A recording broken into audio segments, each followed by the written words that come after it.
সম্মানিত মুসলিমবৃন্দ, একটা জানাজার নামাজ আছে। হাদিসে জানাজার নামাজের প্রতি তো উৎসাহিত করা হয়েছে, যাই নামাজটা পড়েই যাই। একজন ভদ্রমহিলা মারা গিয়েছেন, ওনার স্বামী এখন আপনাদের উদ্দেশ্যে কিছু কথা বলবে ইনশাল্লাহ।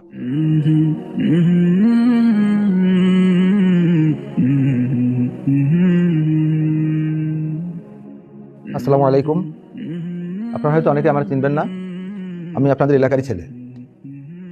ব্যস্ততার কারণে অনেকের সাথে আমার পরিচয় নেই। গতরাতে আমার স্ত্রী মারা গিয়েছে। 45 বছর আমরা একসঙ্গে সংসার করেছি।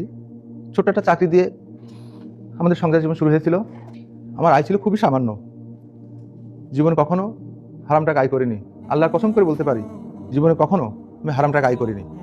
এত বকবক করার কি আছে? বিরক্ত লাগে এসব শুনলে। সৎ থাকার কারণে আমার আয় ছিল খুবই সামান্য। আমার 2 ছেলে 1 মেয়ে। গ্রামে বাবা মায়ের জন্য টাকা পাঠাতে হতো।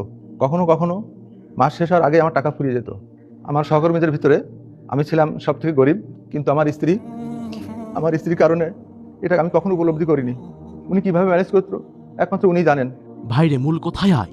এত বর্ণনা দিতে হবে না, তাড়াতাড়ি জানাজা শেষ করে বাড়ি যাব। পিছনের লোকজন কি বিরক্ত হচ্ছে না? কোনো সারা শব্দ নেই। আমার সাধ্যের বাইরে উনি কখনো কোনো কিছু আবদার করিনি, কখনো বলিনি আপনি আমাকে এটা দেননি ওটা দেননি। আমার সামর্থ্য নিয়ে সে কখনো আমাকে কষ্ট দেয়নি।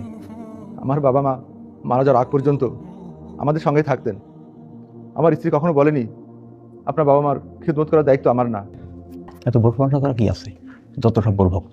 ঠিক বলেছেন ভাই, সারা জীবন বোর কথা উঠা বসা করেছে, কিভাবে মানুষজনের মধ্যে প্রশংসা করছে দেখেছেন? একটু লজ্জা নেই এ হাইয়া কোথাকার।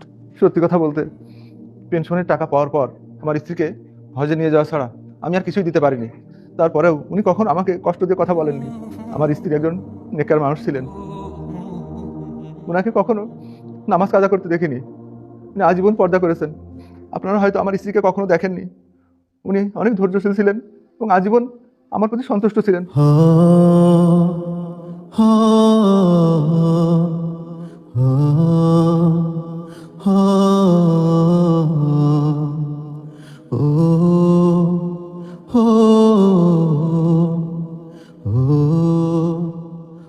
আমি আমার স্ত্রী আপনাদের কাছে মাপ চাইবো না।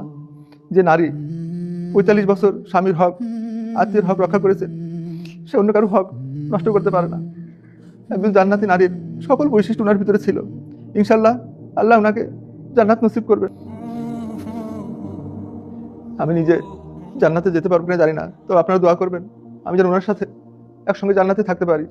একদিন তোমারই নাম আপনারা সাক্ষী থাকেন, আমি আমার স্ত্রীর প্রতি সম্পূর্ণ সন্তুষ্ট। আল্লাহ যেন ওনাকে মাফ করে দেন। একদিন তোমারই নাম